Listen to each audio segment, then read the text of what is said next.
اور اس کے بعد عجیب داستان، جب 2 سال آپ صلی اللہ علیہ وسلم کو مکے میں ہو گئے تو حضور صلی اللہ علیہ وسلم کی جو والدہ ہیں حضرت آمنہ، وہ مدینہ کی ہیں، تو انہوں نے کہا کہ کافی دن ہو گئے مجھے مدینہ گئے ہوئے، مجھے اپنے مائکے کی یاد آ رہی ہے، تو لہٰذا میں اپنے رشتہ داروں سے ملنا چاہتی ہوں۔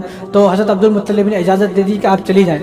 تو حضور صلی اللہ علیہ وسلم کی جو والدہ ہیں وہ حضور کو لے کر ایک ایمن جو خادمہ ہے، جو حضرت عبداللہ کی خادمہ ہیں، جو حضرت عبداللہ کی خادمہ تھی، حضرت عبداللہ کی وفات کے بعد وہ خادمہ جو ہے وہ حضرت آمنہ کی خادمہ بن گئی۔ تو وہ خادمہ ایمن اور حضرت آمنہ اور حضور صلی اللہ علیہ وسلم 3 صرف مدینہ گئے۔ مدینہ میں حضرت آمنہ 1 مہینے رہی۔ جب 1 مہینہ ہو گیا تو حضرت عبد المطلب نے ادھر سے خط بھیجا کہ میرا دل نہیں لگتا ہے اپنے پوتے کی بنا، آپ جلدی آ جائیں۔ تو 1 مہینے کے بعد جب حضرت آمنہ آپ صلی اللہ علیہ وسلم کو لے کر آ رہی تھی تو مدینہ اور مکہ ان دونوں کے درمیان ایک جگہ ہے جس کو مقام ابوا بولتے ہیں۔ ابوا ایک جگہ ہے، مقام ابوا۔ تو وہاں پر حضرت آمنہ رضی اللہ تعالیٰ عنہ کی طبیعت خراب ہوئی اور آپ اتنی بیمار ہوئی کہ بس آپ کی وفات ہو گئی۔ انا للہ و انا الیہ راجعون۔ یہ وہ منظر ہے جس منظر کو میں بتا نہیں سکتا۔ آپ یہ سوچیں کہ کیا منظر ہوگا وہ، کہ ماں اور 6 سال کا بچہ ہے۔ حضور صلی اللہ علیہ وسلم کی عمر یہاں صرف 6 سال ہے اور کوئی ساتھ میں نہیں ہے، ماں ساتھ ہیں، ایمن ساتھ ہیں اور حضور ہیں۔ اب آپ یہ سوچیں کہ کس طرح آپ صلی اللہ علیہ وسلم نے قبر کھودی ہوگی، کس طرح ایمن نے قبر کھودی ہوگی، کہ کس طرح آپ نے دونوں نے اپنی والدہ کو اپنے ہاتھوں سے قبر میں اتارا ہوگا، کیسا منظر ہوگا وہ، کہ کس طرح اپنے کفن دفن کا مسئلہ ہے اور کس طرح جو ہے سوچ نہیں سکتے۔ آپ سوچیں گے تو میں نے بھی جب یہ واقعہ پڑھا تو میں بھی حیران ہو گیا کہ کس طرح ایمن خادمہ ہے، کہ کس طرح انہوں نے قبر میں اتارا ہوگا اور حضور صلی اللہ علیہ وسلم کی کیا وہاں پر کیفیت ہوگی۔ اگر کسی کو اب بھی معلوم ہو جائے کہ میری والدہ وفات پا گئی ہیں اور کوئی نہیں ہے ان کو دفن کے لیے، کوئی نہیں ہے قبر کھودنے کے لیے، تو کیا گزرے گی۔ اس بچے کی عمر صرف 6 سال ہو، آج کل تو بڑا آدمی 50-60 سال کا ہے، والدہ اگر وفات پا جاتی ہے تو اس کا کیا عالم ہو جاتا ہے، کیا حالت ہو جاتی ہے، اور یہاں پر حضور صلی اللہ علیہ وسلم صرف 6 سال کے ہیں۔ کیسا منظر ہوگا وہ، کیسا منظر ہوگا۔ اس کے بعد جب ایمن آپ صلی اللہ علیہ وسلم کو لے کر مکے آ گئی تو مکے میں دادا نے دیکھا، دادا کو جب پتہ چلا تو دادا بڑے پریشان ہوئے، بہت زیادہ پریشان ہوئے کہ یہ کیا ہوا۔ تو پھر آپ صلی اللہ علیہ وسلم کو دادا نے پالا، ہمیشہ اپنے ساتھ رکھتے اور بہت محبت کرتے۔ جب آپ کی عمر 8 سال کی ہو گئی تو دادا کا بھی انتقال ہو گیا، دادا بھی وفات پا گئے۔ لیکن دادا نے اپنی وفات سے پہلے جو آپ صلی اللہ علیہ وسلم کے چچا ہیں ابو طالب، آپ کو ان کی کفالت میں دیا اور ابو طالب سے کہا کہ آپ کو ان کا دھیان رکھنا ہے، ان کا کوئی نہیں ہے، ان کے والد بھی چلے گئے، میں دادا ہوں، میری بھی وفات ہونے والی ہے، آپ ان کا خیال رکھیں اور ہر طرح سے ان کا خیال رکھنا ہے۔ تو اس کے بعد چچا نے آپ کو پالا اور کافی لمبا عرصہ، جب آپ صلی اللہ علیہ وسلم کی عمر 53 سال ہو گئی تو جب جا کر آپ کے چچا کا انتقال ہوا تو ہمیشہ چچا جو ہے اپنے ساتھ رکھتے تھے، بہت محبت کرتے تھے، لیکن چچا جو تھے وہ غریب تھے۔ اب اتنا غریب تھے کہ گھر میں فاقے تھے، کھانے کو نہیں تھا۔ لیکن جب انہوں نے ایک دن حضور صلی اللہ علیہ وسلم کو اپنے دسترخوان پر بٹھایا تو جو انہوں نے کھانا کھایا تو حضور کے بیٹھنے کی وجہ سے اتنی برکت ہوئی کہ سب نے کھانا کھا لیا، جو ان کے گھر میں جتنے بھی افراد تھے سب نے کھانا کھا لیا، پھر بھی کھانا اتنا ہی بچا ہوا۔ جب انہوں نے حضور کی برکت کو دیکھا تو اس کے بعد وہ ہمیشہ حضور صلی اللہ علیہ وسلم کے ساتھ ہی کھانا کھاتے تھے۔ حضور صلی اللہ علیہ وسلم ہمیشہ حضور کے ساتھ کھانا کھاتے تھے اور آپ کو ہمیشہ اپنے ساتھ رکھتے تھے۔ اور ایک مرتبہ مکے میں ایسا ہوا کہ قحط سالی آ گئی، بارش رک گئی، اور بارش نہ ہونے کی وجہ سے جیسے میں نے ابھی بتایا غلہ سارا ختم، اناج ختم، تو تمام لوگ جو تھے انہوں نے بھی دعا کی لیکن بارش نہیں آئی، کسی کی دعا قبول نہیں ہوئی۔ تو ابو طالب اپنے بھتیجے کو لے کر یعنی حضور صلی اللہ علیہ وسلم کو لے کر مکے کے پاس گئے، یعنی کعبے کے پاس گئے اور کعبے کے غلاف کے پاس آپ صلی اللہ علیہ وسلم کو کھڑا کیا اور آپ صلی اللہ علیہ وسلم کے وسیلے سے اللہ تبارک و تعالیٰ سے دعا کی کہ اللہ اس بچے پر رحم کا، اس بچے پر ترس کا، اور یہ بچہ کوئی عام بچہ نہیں ہے، میں نے اس کی بہت ساری برکات دیکھی ہیں، یا اللہ تو اس بچے کے وسیلے سے، اس بچے کے صدقے سے بارش برسا دے۔ بس یہ جملے کہے چچا نے، ابو طالب نے جملے کہے، اس کے بعد اتنی بارش برسی کہ لوگ یہ کہنے پر مجبور ہو گئے کہ بس اب بارش ہو جائے، اب بارش کی ضرورت نہیں ہے۔ اللہ تبارک و تعالیٰ نے حضور کے وسیلے سے جو دعا کی گئی اس دعا کی برکت سے اللہ تبارک و تعالیٰ نے بارش کو برسایا۔ آج لوگ یہ بولتے ہیں کہ حضور کا وسیلہ نہیں دینا چاہیے، حضور کا وسیلہ نہیں دو، حضور کا وسیلہ دینا غلط ہے، یہ وہ ہے۔ ان ان پڑھ جاہلوں کو بولا جائے کہ یہ آپ صلی اللہ علیہ وسلم کے جو آپ صلی اللہ علیہ وسلم ابھی صرف 10 سال کے ہیں اور 10 سال کے آپ صلی اللہ علیہ وسلم کو جب نبی بھی نہیں بنے، جب وسیلہ دیا گیا تو بارش ہو گئی۔ آج بھی اگر حضور کا وسیلہ دے کر اللہ تبارک و تعالیٰ سے دعا کریں گے تو اللہ تبارک و تعالیٰ کو ترس آتا ہے، رحم آتا ہے۔ تو میں تو یہ کہتا ہوں کہ آپ جب بھی دعا کریں ہمیشہ حضور صلی اللہ علیہ وسلم کا وسیلہ دے کر دعا کریں۔ تو جب آپ صلی اللہ علیہ وسلم چچا کے پاس رہنے لگے تو آپ صلی اللہ علیہ وسلم کی عمر ہو گئی 12 سال۔ جب آپ صلی اللہ علیہ وسلم کی عمر 12 سال ہوئی تو گھر میں فاقے تھے، غربت تھی، اتنے امیر نہیں تھے، تو چچا ملک شام جانے لگے تجارت کے لیے۔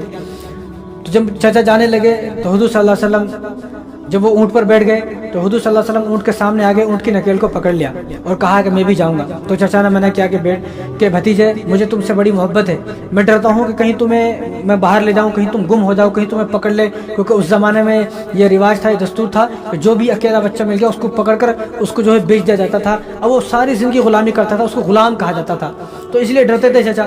لیکن جب انہوں نے آپ صلی اللہ علیہ وسلم نے اونٹ کی لگام کو پکڑا تو چچا سے کہا اگر آج میرے والد صاحب ہوتے تو مجھے ضرور لے کر جاتے، آج اگر میرے والد صاحب ہوتے تو مجھے ضرور لے کر جاتے۔ جب آپ صلی اللہ علیہ وسلم نے جملے کہے تو فوراً چچا کا دل نرم ہوا، تو فوراً حضور کو انہوں نے حضور کو اٹھایا اور اپنے اونٹ پر بٹھا لیا اور ملک شام لے کر چلے گئے۔ ملک شام میں ایک جگہ ہے مقام بصرہ، جب مقام بصرہ میں پہنچے تو وہاں ایک گرجا گھر ہے بہت بڑا، تو گرجا گھر کے اوپر ایک راہب تھا، پادری تھا عیسائی، تو وہ بیٹھا ہوا تھا، تو اس نے اچانک منظر دیکھا، وہ منظر دیکھ کر حیران ہو گیا، وہ اٹھا، اس نے دیکھا کہ ایک قافلہ آ رہا ہے، اس قافلے میں ایک بچہ ہے اور وہ حضور صلی اللہ علیہ وسلم تھے، تو اس نے دیکھا کہ ایک بادل بچے کے اوپر سایہ کر رہا ہے، بادل، اور دیکھا کہ پتھر بچے کو سلام کر رہے ہیں اور درخت بچے کو سلام کر رہے ہیں۔ اگر وہ بچہ دھوپ میں بیٹھتا ہے تو درخت کا جھکاؤ اگر ادھر ہے تو درخت کا پورا جھکاؤ بچے کے اوپر ہو جاتا ہے۔ اب وہ حیران ہو گیا، بھئی یہ تو آخری نبی کی علامات ہے اور ہماری انجیل میں لکھا ہوا ہے آخری نبی جو ہوں گے وہ اس طرح ہوں گے۔ وہ حیران ہو گیا، بس وہ اپنے گرجا سے نیچے اترا، اس نے قافلے والوں سے کہا کہ تم سب کی دعوت ہے۔ اب قافلے والے بھی حیران ہو گئے، آج تک اس نے ہماری دعوت نہیں کی، آج اس کو کیا ہوا ہماری دعوت کر رہا ہے؟ تو قافلے والے نے کہا کہ بھئی دماغ تو ٹھیک ٹھاک ہے، انہوں نے کہا کہ میرا دماغ سب کچھ ٹھیک ہے، آج تمہاری دعوت ہے۔ قافلے والے بھی حیران ہو گئے، یہ تو کبھی پانی کو نہیں پوچھتا ہے، ہم تو اس کے گرجا گھر کے آگے سے نکلتے ہیں تو یہ بھگا دیتا ہے، آج ہی دعوت کر رہا ہے، بڑا عجیب منظر ہے۔ تو اس نے دعوت کی تو سب کے سب لوگ آ گئے، لیکن جو سب کا سامان تھا، جو اونٹ تھے، حضور صلی اللہ علیہ وسلم کیونکہ 12 سال کے تھے وہاں چھوڑ دیا کہ آپ جو ہے وہ اونٹوں کا خیال رکھیں، سامان کا خیال رکھیں۔ وہ سب کے سب لوگ گرجا گھر میں آ گئے، کھانا کھانے لگے، ابو طالب وغیرہ جو ان کے قافلے کے لوگ تھے۔ اب جب اس نے دیکھا سب آ گئے، اس نے پوچھا سب آ گئے؟ انہوں نے کہا کہ سب آ گئے، لیکن ایک بچہ ابھی نہیں آیا، ایک بچہ ابھی باہر ہے، وہ نہیں آیا۔ کیوں؟ وہ بچہ کہاں ہے؟ وہ بچہ سامان کی رکھوالی کر رہا ہے۔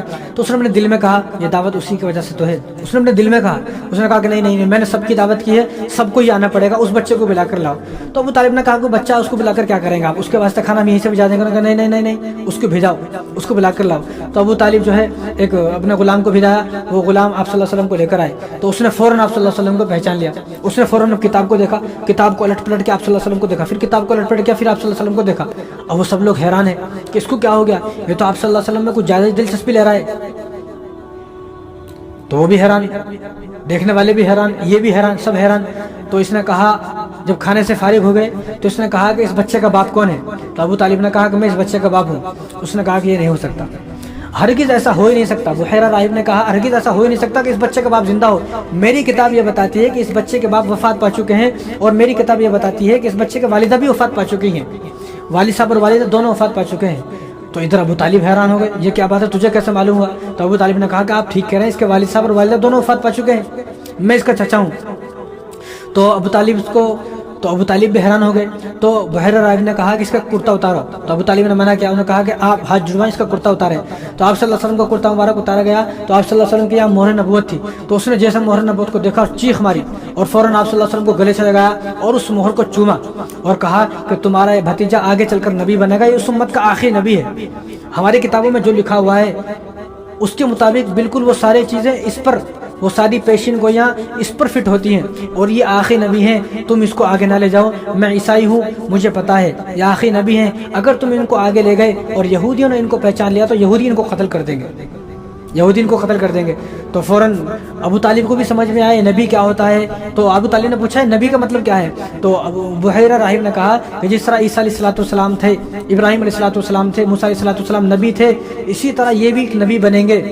تو لیکن ابو طالب کو کوئی بات سمجھ میں نہیں آ رہی تھی، تو لہٰذا ابو طالب نے اپنے چند غلاموں کے ذریعے آپ صلی اللہ علیہ وسلم کو مکہ واپس بھیج دیا اور آپ تجارت کے لیے چلے گئے۔ تو پھر آپ صلی اللہ علیہ وسلم آپ صلی اللہ علیہ وسلم مکے میں بکریاں چرانے لگے، کافی دن تک، کافی سال آپ صلی اللہ علیہ وسلم نے بکریاں چرائی ہے، 2 روپے میں، یعنی 2 قیراط سمجھو، 2 روپے میں آپ صلی اللہ علیہ وسلم بکری چراتے تھے صبح سے شام تک۔ اور آپ صلی اللہ علیہ وسلم جو تھے وہ ابو طالب آپ کو کہیں بھیجاتے نہیں تھے، اسی لیے کیونکہ اس نے راہب نے کہا تھا ان کو قتل کر دیں گے، اور انہوں نے بھی آپ کی برکات دیکھی ہوئی تھی۔ تو کہیں بھی نہیں بھیجتے تھے. تو آپ صلی اللہ علیہ وسلم بکری چراتے تھے, اور بکری چرانا معلوم ہی ہوا کہ سنت ہے, اور بکریاں چرانی چاہیے. کیوں؟ کیونکہ ہر نبی نے بکری چرائی ہے. کوئی نبی آپ ایسے نہیں بتا سکتے کہ جنہوں نے بکری نہ چرائی ہو. کیوں؟ کیونکہ بکری چرانے سے حضور نے ارشاد فرمایا کہ بکری چرانے سے, بکری کو پالنے سے آدمی کے اندر عاجزی پیدا ہوتی ہے. کیوں؟ کیونکہ بکری جو ہے نا وہ ایک جگہ سے نہیں چرتی ہے, وہ جگہ جگہ سے چرتی ہے, پھرتی رہتی ہے. اس لیے بکری کو باندھا جاتا ہے, لمبی رسی میں باندھا جاتا ہے, اس کو چھوڑ دیا جاتا ہے, وہ جگہ جگہ سے چرتی رہتی ہے, ایک جگہ سے نہیں چرتی ہے. جب وہ ایک جگہ سے نہیں چرتی ہے تو بکری جو پالنے والا ہے اس کو غصہ آتا ہے, ایک دم غصہ آتا ہے, تو غصے کو کنٹرول کرنا پڑتا ہے. اور بکری کو نہ مار سکتے ہیں کیونکہ بکری تو بڑی کمزور ہوتی ہے, ایک ذرا سا ہلکا سا مار دے تو بکری مر جاتی ہے. آپ ذرا تجربہ کر کے دیکھ لیں, آپ بکری کو ایک گھوسا مار دے بکری مر جائے گی, لیکن مارے نہ, بالکل ہرگز ہمارا مرنے کی اجازت نہیں ہے. لیکن بکری کمزور ہوتی ہے, اس کمزور بکری کو مار بھی نہیں سکتے, غصہ نہیں کر سکتے. تو بکری جتنی بھی حرکت کرتی ہے اس کو کنٹرول کرنا پڑتا ہے. تو کنٹرول کرنے کی وجہ سے آدمی کا غصہ کنٹرول ہوتا ہے اور آدمی کے اندر عاجزی پیدا ہوتی ہے. اس لیے میں تو یہ کہتا ہوں کہ اب بھی اگر کسی کو زیادہ غصہ آتا تو بکری پالنا شروع کر دے, انشاءاللہ اس کا غصہ ختم ہو جائے گا. تو آپ صلی اللہ علیہ وسلم بکری پالنے لگے.